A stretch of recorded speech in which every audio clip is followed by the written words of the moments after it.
Welcome to the Life Makeovers podcast. My name is Cindy D. Whitmer, and I am the Midlife Makeover Coach, helping you turn your midlife into your best life, one step at a time. Through powerful conversations, my own midlife roller coaster story, and over 3 decades of helping people transform their lives through counseling and coaching, I am on a mission to help you create your own definition of success and happiness. Thank you for being here. Hey, everybody. Welcome to the Life Makeovers podcast. Thank you so much for being here with me today. So, there's a lot going on in the United States right now, and there's been a lot of divide and things that people have, heard a lot about and talked a lot about and posted a lot about. And of course, our presidential election is now over at the time of this recording and drop date and so forth. And so there's many people in the country who are very pleased with the results of the election. There are many people who are not pleased with the result of the election. And those that are not pleased, I've had a lot of conversations with, and they're anywhere from really sad to disappointed to frightened for the future of the country and scared for their own personal safety, some of them, and there's just a whirlwind of emotion stirring around.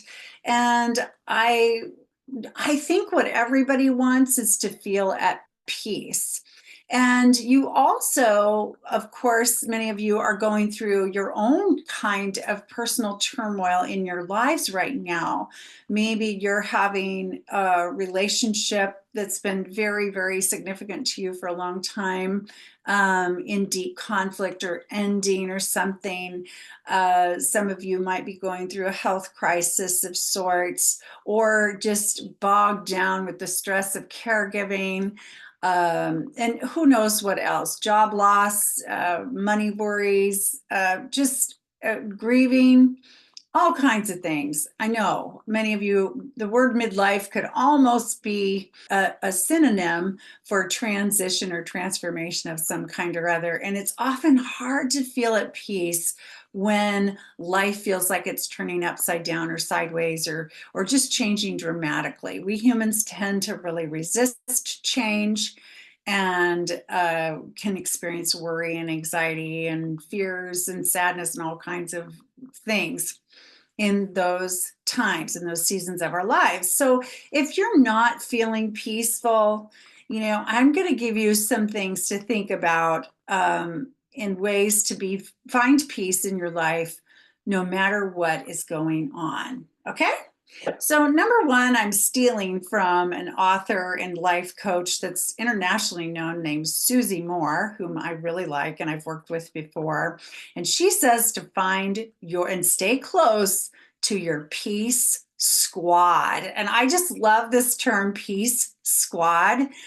So these are the people in your life or the beings in your life that you feel most at peace around, and that kind of help keep you grounded, just are calming to you, very supportive, very loving, very nurturing, accept you just for who you are as you are, and that kind of thing, and kind of keep you feeling more level-headed in your life, and like it's not all gonna just unravel totally around you and that kind of thing. So know who your peace squad is and spend more time with those people versus others who are maybe the drama kings or queens, or those that are very approach life with real rage or anger or unrest or argument or whatever. They're always right and everybody else is always wrong,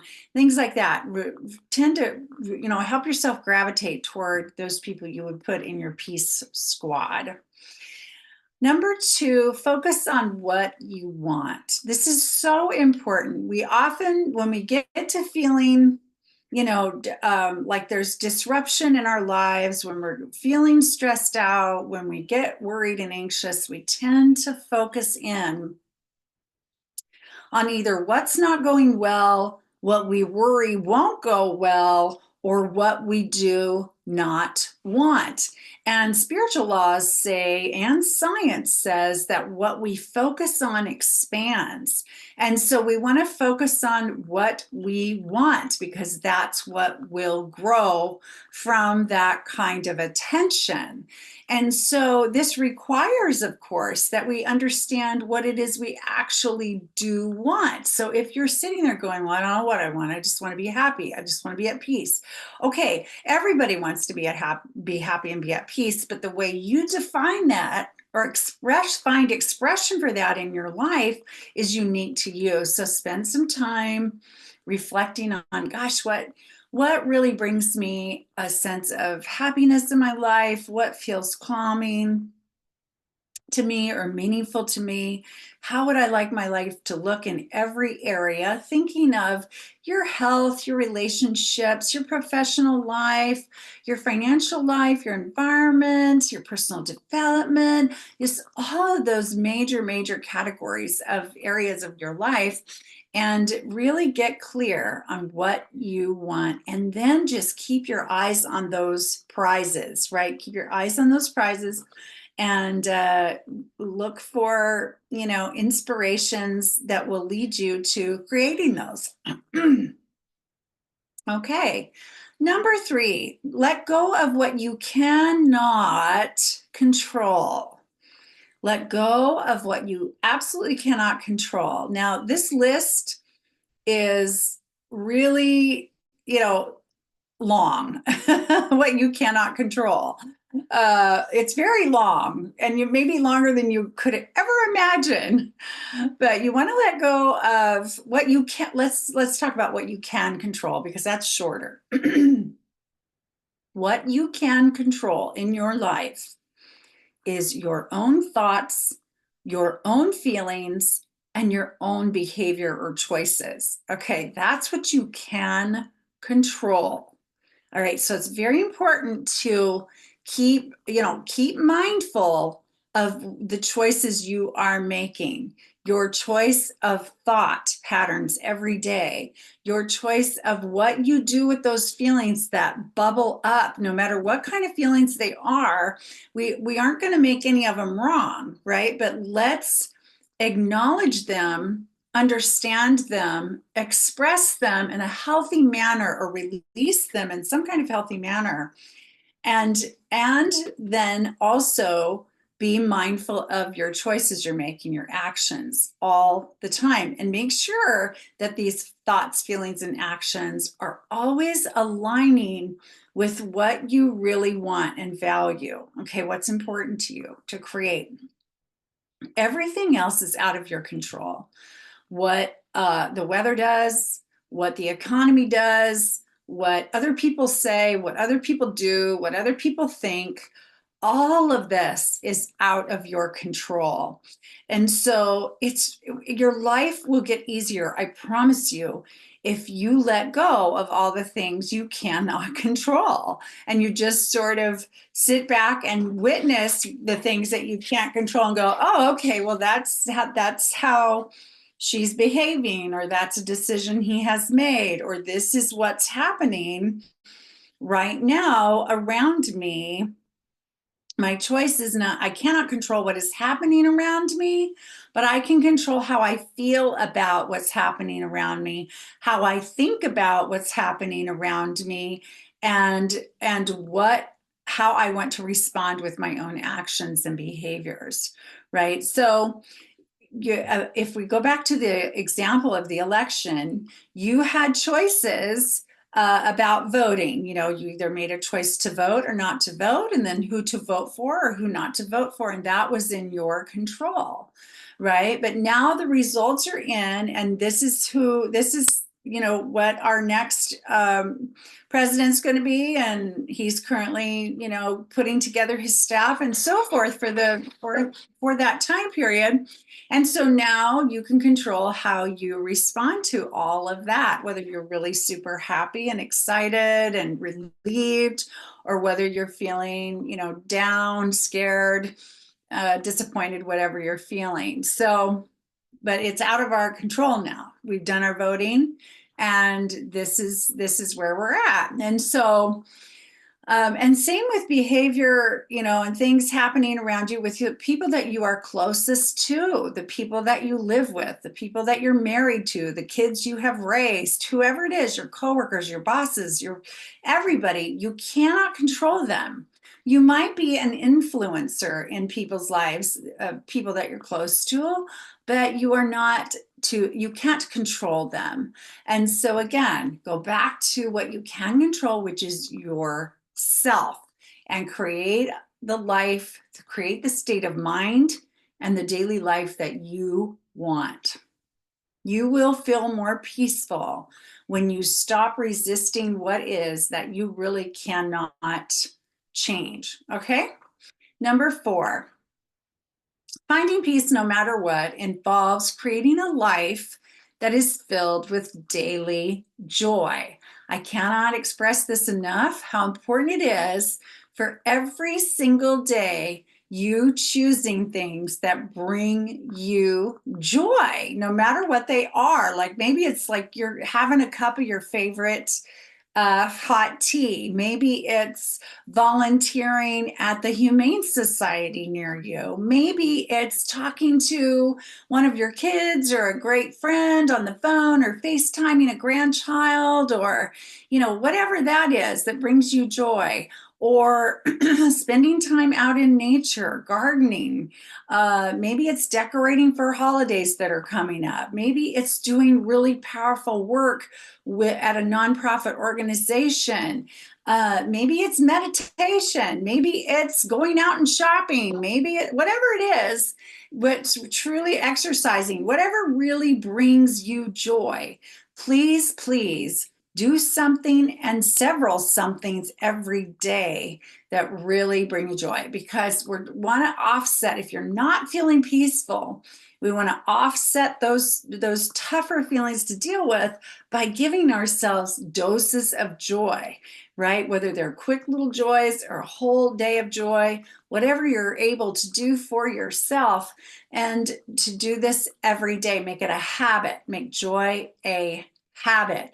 I do this literally every day. I don't think a day goes by that I do not allow myself to do something or delight in something that truly brings me joy. For example, I have a cat and I love to pet her. I love to play with her. I love to put jigsaw puzzles together. So I usually have a jigsaw puzzle going that I can, even go sit down at for 10 minutes in the evening if I want, or maybe a whole hour, just depending on the day. I love to walk outside. So if the weather's good, I make sure I spend some time, walking around our property, or sitting out on the deck and taking in the fresh air. When I'm in my car, I listen to music that brings me joy, or podcasts that bring me joy. I spend time with my husband, and that just about always brings me joy. Not always. Sorry, sweetie, if you're listening, but you know what I mean. I mean, you all know what I mean, right? So spending time with loved ones most generally brings me joy. So one of the reasons I am a generally happy person is because I am making joy a daily habit. And so when their tough times come, or I'm not feeling peaceful, I have this whole emotional bank account full of joyful experiences, things that I know bring me happiness, that have welled me up over time. So then the tougher times aren't as tough, or the less than peaceful times are easier to manage, because of how I've loaded that up with my day in, day out routine and habit of creating joy. Okay. Number 5, I want to give credit to Janet Bray Atwood. She's an author, known most for her work called The Passion Test, which is a way to find your sense of purpose and meaning in your life, which I am certified in and can help you identify if you are feeling lost with that. Anyway, she teaches of a process called intention, attention, and no tension. And this is a nice recipe to find peace no matter what. So intention, attention, no tension. So those three words, here's what those mean. Intention. If you want to find peace no matter what, you want to set the intention to feel at peace, to experience peace, to be peaceful. Okay, so set that as an intention in your life, no matter what kind of day it is, no matter what's going on. Set the intention to be peaceful. Then you want to give attention to anything that you feel inspired to engage in, participate in, do, or think about, or be a part of, okay, that would lead you to this experience of peace. So give attention only to things, to people, to ideas, to experiences, to thoughts that really line up with you feeling peaceful. And just keep that idea in the forefront of your mind and go forward with your daily life and experience no tension.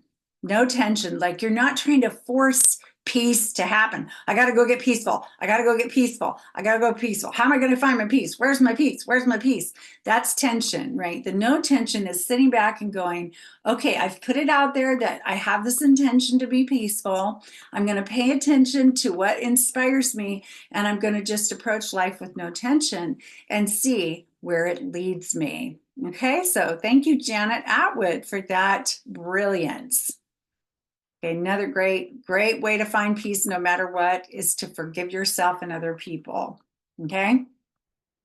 Seriously. I mean, forgiveness is one of the greatest gifts you can ever give another human being or yourself.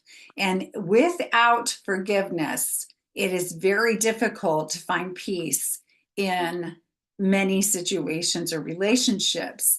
And so, forgiving yourself, first of all, is really looking back over everything that's gone on that you might regret or feel guilt about or whatever, feel like, oh, I didn't put my best foot forward there, and gently, lovingly offer yourself compassion and understanding about how things evolved in that way at that time. None of us are perfect. We're having a human experience here, which means we're not always at our best. And sometimes we say things or we do things that are really off path from who we really are. And there can be consequences that are, small or large, depending on what that can be. So you may have a lot of stuff that you're really holding on to, at this point in your life, because we've all been around the block several times at this point by the time we're in midlife, right? And so I want you to think about, what are you hanging on to that, is kind of like gritting your teeth and making a white knuckle fist, just stressful for you. Things that you really are angry about yourself. And then, of course, things that you feel others have wronged you, ways they've wronged you. Maybe they said something. Maybe they did something. Maybe you were abandoned, abused, neglected, cheated on, lied to. I mean, who knows what, stolen from. I mean, I don't know what, rejected, disillusioned by, whatever is going on, that's still hanging there, hanging around in your head, hanging around in your heart, and keeping you from being 100% at peace. And do what you can to say to yourself, I forgive myself. I forgive you, Cindy, for the times you've fallen short, for the things that, I had to do over and I do them differently, et cetera, et cetera, et cetera, and lovingly understand that you're doing the best that you could and let it go. My brother just shocked me recently, the other day, in a really good way. Love my brother. He's 5 years older than me. We were super close growing up. He was just, I couldn't have asked for a better, older brother. I just couldn't have when we were growing up. But in his young adult years, I was 5 years younger, but in his young adult years, our parents got divorced and he went through a really hard time in college. And there's just a long, long story, but he became, his life got really hard for him emotionally. And he's kind of struggled, in my opinion, ever since with some things. And at times, he's been hurtful. And uh, and doesn't really notice or seem to be able to articulate that. I mean, I just think it's really hard for him. And he's a dear heart. He can be one of the most generous people. And then he can also be someone really, I think, bogged down with pain and negativity and stress and things like that. Well, one of the things that has happened in a lot of my family dynamics with my family of origin over the decades is that when we see each other, it's generally been up to me to go to them, to visit them, more so, much lopsided, just, but not that they never, ever, ever, ever come, but very lopsided. I'm not saying that very well, but extremely lopsided. Like I'm going to people all the time to visit them. And, it's a rare thing for people to show up from my family in my home or whatever, visit me or whatever. And so not our kids and stuff, but like my family of origin, my siblings, my parents, and my cousins, aunts, that kind of thing. So anyway, and my brother is someone who has, for example, the last time he came to visit me in where I was living was, oh gosh, I need to think here. I believe it was 9.5 years ago. 9.5 years ago, and he lives about a 3.5 hour drive from me.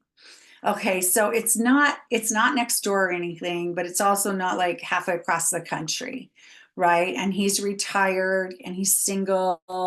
He has flexibility in his life and so forth, and so on and so forth. And so he hasn't come in like 9.5 years. Well, this used to just pain me deeply.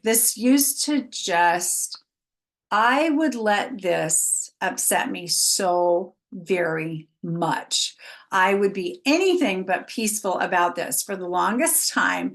And, I would keep score in my mind sometimes. I would be angry sometimes. I'd be depressed sometimes about it. I would, it was just a thing. Because part of what I was doing, which I do not recommend this, is I was taking that behavior personally. And as we learn and know, other people's behavior has nothing to do with us, actually. It has to do with whatever they're going through or whatever they feel or think or whatever. Well, anyway, so I've lived in Lawrence now for 8 years. And in the last 8 years, 3 times he has scheduled to come for a visit and then canceled. Okay, and not rescheduled for 6 months or a year or 2 years or 3 or 4 or 5 or whatever timeline goes by. Well, literally last week, he called me up and I thought, oh my gosh, he's calling. Has our mother been hospitalized? I thought maybe something was really, really, something terrible may have happened. And he called me up and just said, hey, and he said, I wanted to apologize to you and Ed. Ed is my husband. I want to apologize to you and Ed for not visiting you in Lawrence yet. I'm very sorry. And I was like, wow, I mean, I didn't say that, but I really super appreciated the apology. And it was so easy breezy to just say, hey, it's okay. I forgive you or whatever. I don't think I used that word, but I was making sure he knew that the slate was clean, because for the last several years, I think I could say years now, I have not held a grudge. I have not sat around and waited for my brother to show up. I haven't held it against him or anyone, and just none of that negative stuff anymore. I've just forgiven and gotten through it. I've just been like, okay, this is how it is. And, I love myself and how I show up, how I make it a priority to visit people. And I look forward to the times when they do. So anyway, he apologized. I forgave him. I had already forgiven him in my own mind years ago. And that's what I'm here to tell you too, is you can forgive people without them ever even knowing or saying anything directly, or if they're deceased, you can still forgive them, whatever, and forgive yourself for anything as well. And and one of the things that I am working on with myself is forgiving myself when I get stressed out in with something or other with my husband, whom I love so, so, so, so much. Just adore him, so grateful for him. And, we get along really, really well, but we have a subject or two that we bump up against stuff at times and can have some tension, and I can get reactive and, say something or do something or get myself just tied in knots, upset within myself in those times. And then I think, how can I get that way when I know that, this will all work out and we've just, hit a bump in the road and it's not a big deal. And we're just a little snippy at each other, whatever. But I get all catastrophic in my mind and get upset and take things personally and get impatient for us to recover from our conflict or whatever, and put myself through far much more torture emotionally than I ever need to. And now I know this is part of where this is coming from, is trauma from the past, relationship patterns from the past, and so forth. And some of my own personal struggles with my own self on the inside is where all that's coming from. And I can own all that. And I want to feel peaceful no matter what, right? So I have had to forgive myself, you know, recently for the times that I have gotten off track myself, away from my own peace with my own behavior, my own thoughts, and the stirring in my heart that I've let get out of hand that has just caused me suffering. So forgiving yourself, forgiving others is, it is a great way to find peace no matter what. Okay. And then the last one I'm going to share today, number 7, is I really, really recommend that you lean into your own faith, tradition, or belief systems, or life philosophies that really speak to peace for you, whatever that is. Now, I tend to be, I am. I believe in God. I'm a God person. I call God love, divine source, God. I have many names for God, actually, in my life, and many expressions of my belief system in my life. But one of the foundational things about my personal spiritual belief system is that, everything is always working out, and that, only love is real. God is with us all the time. We have nothing to fear, and so on and so forth. Those are some basic tenets of my belief system. And when I can remember those and turn to those and just bathe my mind in those and my heart in those, I can feel peaceful no matter what.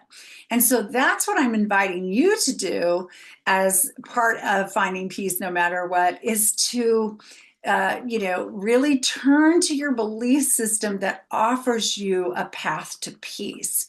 And if you have a strong belief system that offers you a path to peace, to remember that even as you are struggling with circumstances in your life or in the world right now.